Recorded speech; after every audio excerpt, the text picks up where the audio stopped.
I've worked with hundreds of brands over the past 6 years and have helped hundreds of students do the same, and these are some red flags to look for when doing brand collaborations. First, most common is the DM to collab phrase. If you're getting comments on your content from accounts saying DM us to collab about blah, blah, blah, blah, probably not legit. Or even if somebody reaches out to you via DMs saying, hey, I'm reaching out to you on behalf of big name brand here.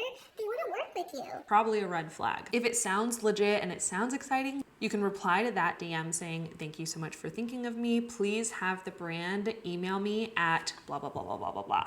If they are not willing to send you an email, it's probably not legit. That's a great way to weed out legit and not legit partnerships. Speaking of email, when you are emailed by a company, be sure to double check the email addresses. I was emailed by Anthropology for a paid collaboration and it sounded so good.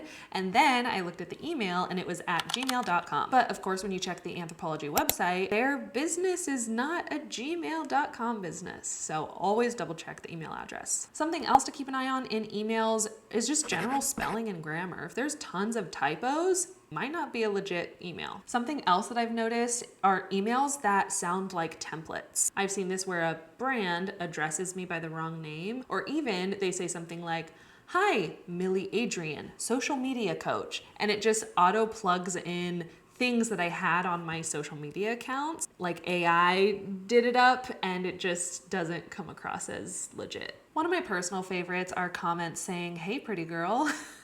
If you're getting comments on your content with people being like, hey pretty girl, we'd love to send you some sunnies, you could probably pass. Even if the partnership is legit, if a brand is not willing to sign a contract, that's definitely a red flag for me. Contracts are important anytime you're agreeing to do something in exchange for something else. So even if you're receiving free product, you still want to have a signed contract in place if you're agreeing to post or talk about that product in any content. If a brand doesn't want to sign a contract, definitely a red flag. Something else that's a red flag for me, even with legit partnerships, is when a brand has super strict posting guidelines. I have always found anytime I've done and said yes to these sorts of collabs, they end up either sucking the life out of me, performing horribly, or just feels so inauthentic to me and my followers. You have the power to say no whenever you want, so always do a gut check anytime you're in talks with the brand. Let me know if you have any other questions about brand collaborations in the comments.